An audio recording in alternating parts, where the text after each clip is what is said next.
નમસ્કાર, જીએસટીવી ન્યૂઝમાં આપનું સ્વાગત. હું ઘનશ્યામ. સમાચારમાં સૌપ્રથમ વાત કરીએ તો સમઢિયાળા ગામે દિલ્હીના સીએમ અરવિંદ કેજરીવાલ પહોંચ્યા છે. તેઓ 2:30 વાગ્યાના અરસામાં અહીં પહોંચ્યા. દલિત પરિવાર પર ગુજરેલા અત્યાચારની માહિતી તેમણે મેળવી હતી. જીતુભાઈ સરવૈયા નામના યુવાને કે જેણે રાહુલ ગાંધીને પણ દલિતોની વ્યથા વર્ણવી હતી, તેણે કેજરીવાલને પણ આખી ઘટના વર્ણવી હતી. રાહુલ ગાંધીની માફક અરવિંદ કેજરીવાલે પણ અહીં રકાબીમાં કાઢીને ચા પીધી હતી. તેમણે દલિત પરિવારના મોભી સાથે પણ વાતચીત કરી હતી, તો મહિલાઓ સાથે પણ વાતચીત કરી હતી.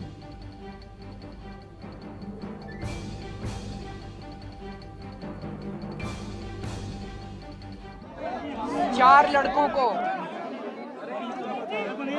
बहुत बेरहमी से कुछ दिन पहले पीटा।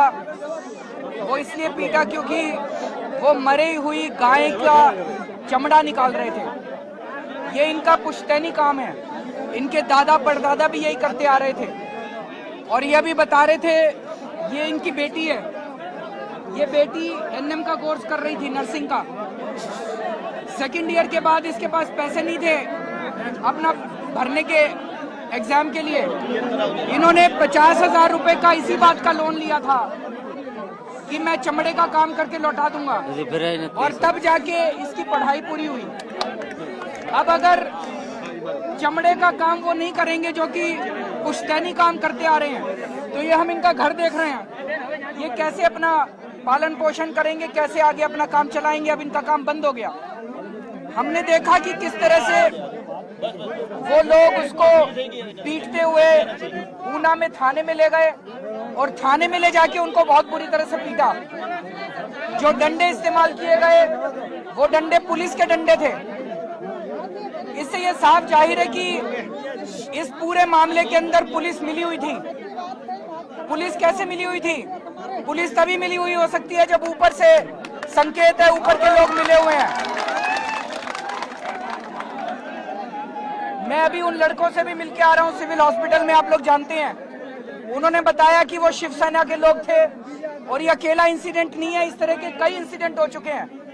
तो एक चीज जो निकल के आ रही है कि गुजरात के अंदर जो भाजपा की सरकार है वो पहले अपने गुंडों को भेज के पिटवाती है, पुलिस चुप रहती है, पुलिस कोई एक्शन नहीं लेती है, पुलिस देखती रहती है।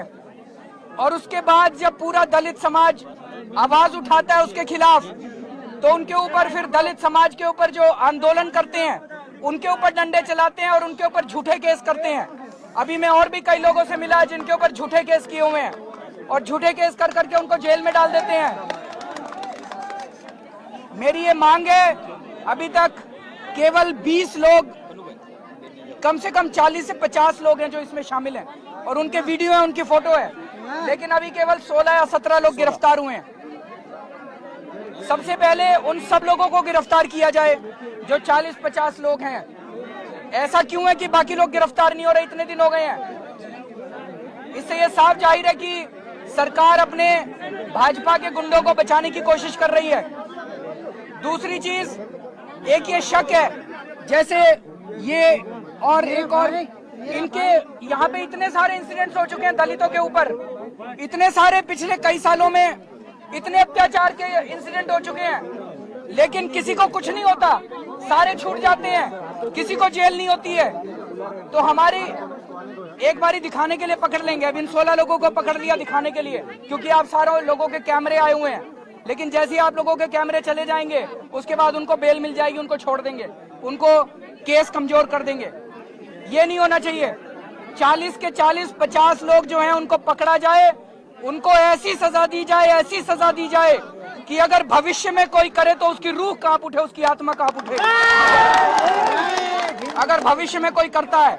और इसके लिए मैंने अभी वहां पे जो लड़कों ने आत्महत्या की थी, करने की कोशिश की, मैंने उनसे भी मिला। मैंने उनको कहा आत्महत्या नहीं करनी है, हम मिलके लड़ेंगे। इन गुंडों को, जो गुंडे दलितों के ऊपर अत्याचार कर रहे हैं, इन गुंडों को मिलके जेल भिजवाएंगे हम लोग, सब लोग मिलके। अब ये इस तरह की गुंडागर्दी बर्दाश्त नहीं की जाएगी। तो फिर से मैं ये मांग करता हूं कि इनको सख्त से सख्त सजा दिलवाई जाए। सबसे पहले न्याय चाहिए इन लोगों को, और फिर ये लड़की इस परिवार की अब ये एक तरह से कमाने वाली है, ये अभी कॉन्ट्रैक्ट के ऊपर एनएम है, इसको पक्की नौकरी सरकार में दी जाए, इनके परिवार को मुआवजा दिलवाया जाए और ठीक है। जो सीआईडी को चाहे सीआईडी को जांच सौंप दी, सीआईडी कोई काम पिछले बार भी नहीं ये किया। पिछली बार भी बता रहे हैं सीआईडी को जांच सौंपी है, सीआईडी कुछ नहीं करती है। और दूसरा ये कि मैं भी उनसे मिला था, जितने केसेस इन्होंने लड़कों के ऊपर लगाए हुए हैं वो सारे केस वापस लिए जाएं और जो आंदोलन में शामिल थे उनको सबको रिहा किया जाए, उनको जेल से छोड़ा जाए। उनके ऊपर जो झूठे केसेस लगाए हैं वो सारे झूठे केसेस उनसे वापस लिए जाएं। अभी अमरेली नहीं गए, यहाँ से जाएंगे। ये इनके परिवार का लड़का है, ये कुछ बोलना चाहता है। आइए। सर आप बताइए। मैं ये कहना चाहता हूँ कि एक मिनट हाँ जो बताओ।